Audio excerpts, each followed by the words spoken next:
Hello అండి. Welcome to one more vlog. ఈరోజు మా మమ్మీ స్టైల్‌లో తలకాయ కూర ఎలా చేయాలనేది చూపిస్తా అనమాట.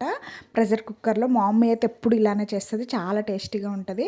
అక్కడైతే ఇంకా చింతపండు నానబెట్టుకొని పెట్టుకుందనమాట. ఇంకా ఆనియన్స్ కట్ చేసుకుందనమాట. ఇంకా కుక్కర్‌లోనే కదా చేసేదని చెప్పేసి ఇంకా డైరెక్ట్‌గా ఉల్లిగడ్డలు అందులోనే యేసుకొని వచ్చిందిలెండి. ఇంకా అందులోనే ఆయిల్ పోసి పెడుతుందనమాట. ఇంకా పెట్టి ఇంకా కొంచెం ఇంకా ఆయిల్ వేడవ్వాలి కదా! ఇంకా డైరెక్ట్‌గా అలానే పెట్టిందిలెండి. ఇంకా మంచిగా ఆనియన్స్ కొంచెం అంటే పింక్ కలర్‌లో వచ్చేలాగా అట్లా ఫ్రై అవ్వాలనమాట. మరీ ఎక్కువగా ఫ్రై అవ్వాల్సిన అవసరం లేదు. ఇంక కలుపుతుంది మంచిగా కొంచెం లైట్‌గా అట్లా ఫ్రై అవ్వాలని జెప్పేసి ఇంకా అట్లా ఫ్రై చేస్తుందనమాట. అవి కొంచెం అట్లా ఫ్రై అయిన తర్వాత ఇంకా తలకాయని ఇంకా అందులో యేసుకుంది. ఈ తలకాయ నాటు గొర్రెపోతు తలకాయ అనమాట ఇది. ఇక్కడే మా ఇంటి దగ్గర ఇట్లా కోస్తే తీసుకొనొచ్చారులెండి. ఇంకా దాన్ని ఇక్కడ మా ఇంటి దగ్గరే కట్టెలేసి నార్మల్‌గా కాల్చారు. మంచిగా చాలా టేస్టీగా ఉంది మాంసం గూడా. ఊర్లలో నార్మల్‌గా ఇట్లా కట్టెల పొయ్యి మీదనే కాలుస్తారు గదా! ఇంక అట్లనే కాల్చారనమాట. అయితే ఇవి కాళ్ళు ఇవి ఉన్నాయి కదా! ఇవి గూడా సూప్ చేసుకొని తింటారంట చాలామంది గానీ, మేమైతే ఎప్పుడు అలా ఏం చేయలేదు. నార్మల్‌గా అయితే చేసుకొని తింటారంట. అవి గూడా చాలా బలం అంట గానీ, మా మమ్మీ వాళ్ళైతే నార్మల్‌గా ఇట్లా ఇందులోనే చేసేస్తారులెండి. ఇంకా తర్వాత ఇంకా అది కొంచెం, కొంచెం ఫ్రై అయిన తర్వాత కొంచెం ఆయిల్ పైకొచ్చిన తర్వాత కొంచెం ఇంకా పసుపేసుకుందనమాట. పసుపేసుకొని కలిపి ఇంకా కొంచెం అల్లం వెల్లుల్లి పేస్ట్ గూడా యేసుకుందనమాట. కొంచెం అల్లం వెల్లుల్లి పేస్ట్ కొంచెం పచ్చి వాసన పోయే వరకు మగ్గితే బావుంటది గదా! అని జెప్పేసి ఇంకా పసుపుతో పాటే అల్లం వెల్లుల్లి పేస్ట్ గూడా యేసింది.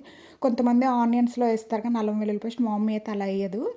ఇట్లా ఫస్ట్ కొంచెం మగ్గిన తర్వాత పసుపు, అల్లం వెల్లుల్లి పేస్ట్ యేస్తది. ఇంగ అది గూడా మంచిగా మగ్గి ఆయిల్ పైకొచ్చిన తర్వాత కారం యేసుకుంది. వేసుకొని ఇంకా కలుపుకుంటుందనమాట మంచిగా. కొంచెం నాన్ వెజ్‌లో కొంచెం కారం ఎక్కువ అట్లా ఉంటేనే బావుంటది కదా! అందుకని చెప్పేసి కారం కొంచెం ఎక్కువే యేసిందిలెండి మా మమ్మీ. ఇంకా మా మమ్మీ వాళ్ళు కొంచెం సగం మంట లేని కారము, సగం తేజ కారం కలిపి పట్టిస్తారనమాట ఎప్పుడైనా.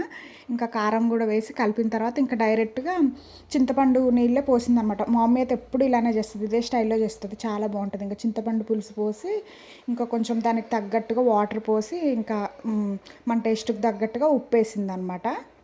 అంటే మొత్తం ఉప్పు ముందే ఏమేయలేదు. ఫస్ట్ కొంచెం యేసుకుంది. మళ్ళీ ముక్కకు పడతది కదని చెప్పేసి కొంచెం యేసుకొని, ఇంకా తర్వాత మిగిలింది తర్వాత యేద్దాంలే అని చెప్పేసి కొంచెం యేసి ఇంగ ప్రెషర్ కుక్కర్ పెట్టేసిందనమాట.